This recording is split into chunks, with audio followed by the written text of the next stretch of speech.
What if your faithfulness to God became the very weapon your enemies used against you? What if the habits of devotion you had practiced for a lifetime led you not to blessing, but to a death sentence? And the only thing standing between you and being torn apart by wild beasts was the faithfulness of the God you refused to deny. This is the story of Daniel, a man who served pagan kings with excellence for over 60 years, who rose to the highest positions of power in 2 world empires, and who faced the jaws of hungry lions rather than compromise his prayers. It is a story that proves that when we are faithful to God, God is faithful to us, even in the darkest pit. The year was approximately 539 BC. The mighty Babylonian Empire, which had conquered Jerusalem and carried the Jews into exile, had itself been conquered. In a single night, while King Belshazzar feasted and drank wine from the sacred vessels of the Jewish temple, the armies of Persia diverted the Euphrates River and marched under the walls of Babylon. The king was slain, the empire fell, and Darius the Mede received the kingdom. Daniel had seen it all. He had been taken from Jerusalem as a teenager, selected for his intelligence and appearance, to serve in Nebuchadnezzar's court. He had interpreted dreams that baffled every wise man in Babylon. He had watched Nebuchadnezzar go mad and then be restored. He had read the handwriting on the wall that pronounced doom on Belshazzar. Now, in his 80s, Daniel witnessed yet another transfer of world power. Most men his age would have faded into obscurity, but Daniel was not most men. It pleased Darius to set over the kingdom 120 satraps, to be throughout the whole kingdom, and over them 3 high officials, of whom Daniel was one, to whom these satraps should give account, so that the king might suffer no loss. Scripture tells us the reason for Daniel's elevation. An excellent spirit was in him. An excellent spirit. This was not merely competence or intelligence, though Daniel had both. This was something deeper, a quality of character that set him apart from every other official in the empire. Daniel served with integrity when others cut corners. He spoke truth when others flattered. He remained faithful when others compromised. For over 6 decades in pagan courts, he had maintained his devotion to the God of Israel without wavering. The king planned to set Daniel over the whole kingdom, above even the other 2 high officials. Daniel, a Jewish exile, a foreigner, a man who worshipped a god the Persians did not acknowledge, was about to become the second most powerful man in the world. His colleagues were furious. The other officials and satraps began to search for grounds for complaint against Daniel. They audited his accounts. They examined his decisions. They investigated every aspect of his administration. They were looking for corruption, for bribery, for any hint of dishonesty they could use to destroy him. But they could find no ground for complaint or any fault, because he was faithful, and no error or fault was found in him. Imagine living a life so blameless that your enemies, after exhaustive investigation, could find nothing against you. No hidden sins, no secret compromises, no skeletons in any closet. Daniel's integrity was absolute. His enemies were forced to a terrible conclusion. We shall not find any ground for complaint against this Daniel, unless we find it in connection with the law of his God. They could not attack his performance. They could not attack his character.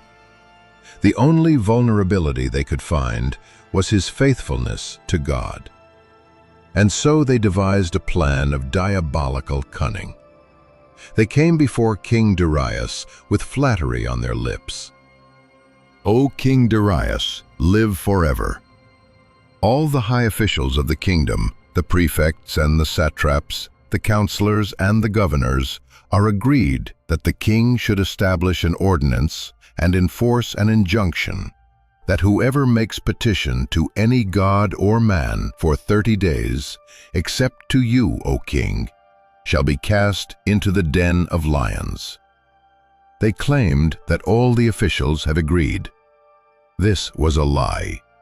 Daniel had not been consulted, but Darius, flattered by the proposal that he alone should be the object of prayer for an entire month, did not investigate. He signed the document. "Now, O king, establish the injunction and sign the document so that it cannot be changed, according to the law of the Medes and the Persians, which cannot be revoked." The trap was set. The law of the Medes and Persians was immutable. Once signed, not even the king himself could undo it. Daniel's enemies had used his own faithfulness against him, and they had made certain there would be no escape. When Daniel learned that the document had been signed, he knew exactly what it meant. He knew the penalty. He knew his enemies were watching. He knew that a single missed prayer, a single closed window, a single compromise would save his life. He went to his house, where he had windows in his upper chamber open toward Jerusalem, and he got down on his knees 3 times a day and prayed and gave thanks before his God, as he had done previously. As he had done previously. This is the key to understanding Daniel's courage. His faithfulness in the crisis was not exceptional. It was habitual. He had prayed 3 times a day facing Jerusalem for over 60 years. This was not a dramatic gesture of defiance. This was simply Daniel being Daniel. He did not increase his prayers to make a statement. He did not decrease them to preserve his life. He continued as he had always done. The windows remained open. His enemies watched and waited. And when they saw him kneeling, praying, giving thanks to his God, they had what they needed. They rushed to the king with their accusation. "Did you not sign an injunction that anyone who makes petition to any god or man within 30 days, except to you, O king, shall be cast into the den of lions?" The king confirmed it. "The thing stands fast, according to the law of the Medes and Persians, which cannot be revoked." Then they delivered the blow. Daniel, who is one of the exiles from Judah, pays no attention to you, O king, or the injunction you have signed, but makes his petition 3 times a day. The king's face fell. He realized instantly what had happened. He had been manipulated. The law he had signed to honor himself was actually designed to destroy the one official he trusted most. Darius was much distressed and set his mind to deliver Daniel, and he labored till the sun went down to rescue him. But his enemies would not relent. "O king, know that it is a law of the Medes and Persians that no injunction or ordinance that the king establishes can be changed." The king was trapped by his own decree. The law he had signed in pride now bound him in grief. With heavy heart, Darius gave the command. Then the king commanded, and Daniel was brought and cast into the den of lions. The lion's den was not a cage. It was a pit carved deep into the rock, covered by a stone at the top. Lions used for royal executions were kept hungry, fed just enough to stay alive, their predatory instincts honed to a razor's edge. When prey was thrown into the pit, death was swift and brutal. Daniel was lowered into the darkness. Above him, he could hear the scraping of the stone as it was rolled into place. Then the king's voice, strained with emotion, spoke words that revealed his desperate hope. "May your God, whom you serve continually, deliver you." The king sealed the stone with his own signet and the signet of his lords, so that nothing might be changed concerning Daniel. Then Darius went to his palace and spent the night fasting. No diversions were brought to him, and sleep fled from him. Picture the scene. In the palace above, a pagan king who barely knew the God of Israel paced through the sleepless hours, unable to eat, unable to rest, tormented by the fate of the man he had been tricked into condemning. And in the pit below, Daniel stood in darkness, surrounded by the hot breath and low growls of hungry lions. What did Daniel pray in that pit? Scripture does not tell us, but we can imagine. Perhaps he recited the Psalms he had memorized as a boy in Jerusalem.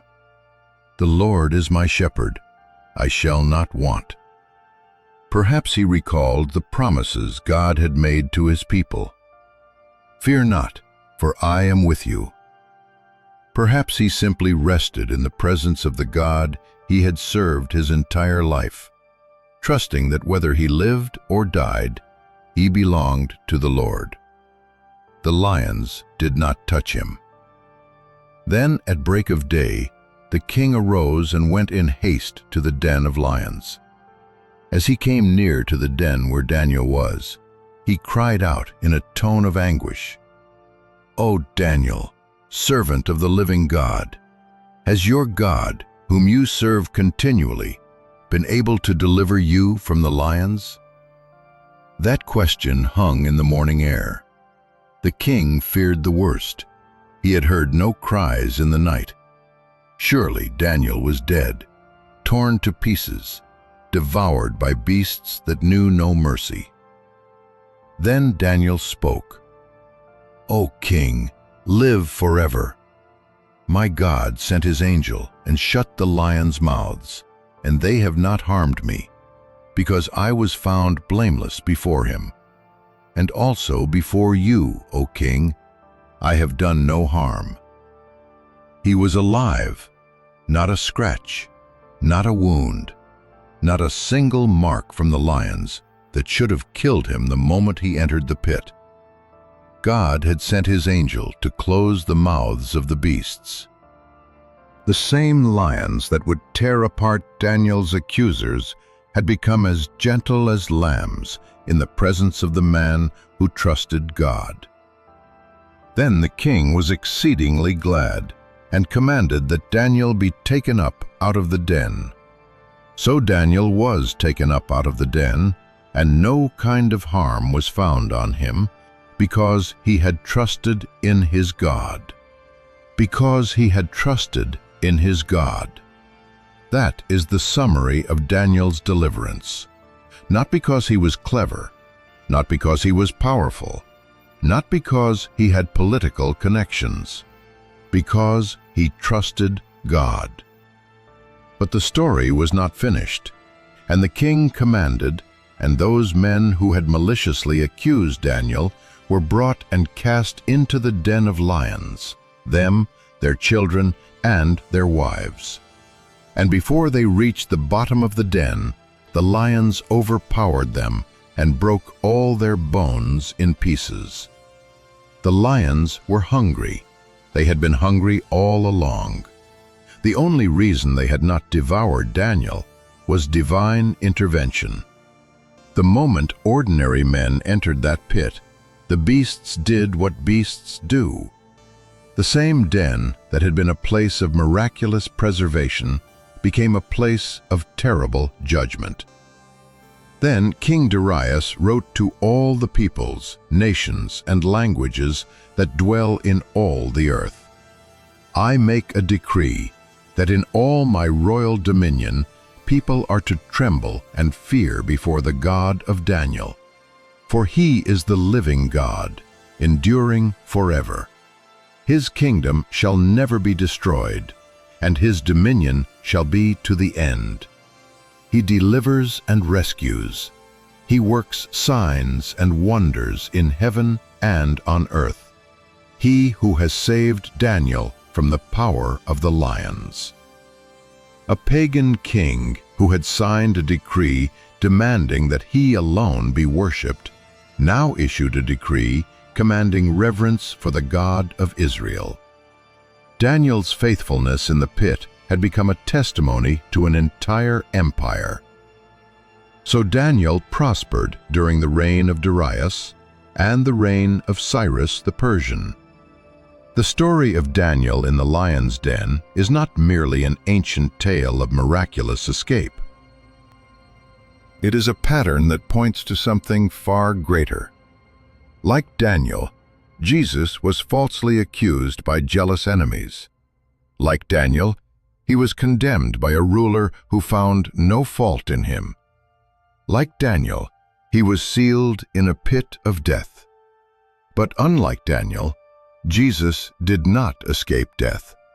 He embraced it.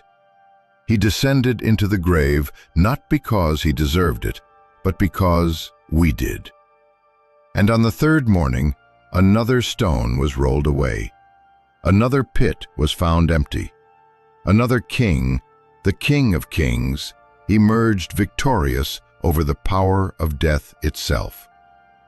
Daniel's God sent an angel to shut the lions' mouths. Jesus' God raised him from the dead. Daniel walked out of the pit unharmed. Jesus walked out of the tomb alive forevermore.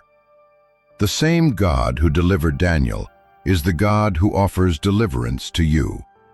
Not always from suffering, but always through it.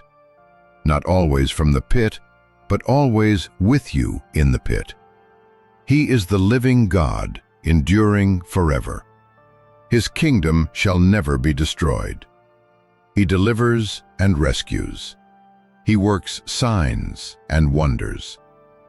Perhaps you face your own lions today. Perhaps enemies have conspired against you. Perhaps your faithfulness has become the very thing used to attack you. Perhaps you find yourself in a pit of circumstances, surrounded by dangers that threaten to tear you apart. Hear the testimony of Daniel. My God sent his angel and shut the lions' mouths. The same God who closed the mouths of lions can close the mouths of your accusers. The same God who preserved Daniel through the night can preserve you through your darkest hour. The same God who vindicated his servant before a watching empire can vindicate you before a watching world. But Daniel's story also reminds us of something essential. His courage in the crisis was rooted in his faithfulness before the crisis. He prayed 3 times a day as he had done previously. The habits of devotion he had cultivated over a lifetime sustained him when everything was on the line. Do not wait until you are in the lion's den to start praying. Build your faith now. Open your windows toward heaven now. Get on your knees now, while the sun still shines, so that when the darkness comes, you will know the God who walks with you through it. Daniel was found blameless before God, not sinless, but blameless. His heart was wholly devoted. His life was consistently faithful. His trust was unwavering. May the same be said of you. And may the God of Daniel, the living God who endures forever, be your God too. The God who shuts lions' mouths, the God who rolls stones away, the God who turns pits of death into places of testimony. He is faithful. Trust him. If you have not subscribed yet, please do not forget to do so. It really helps us continue providing you with amazing videos like this.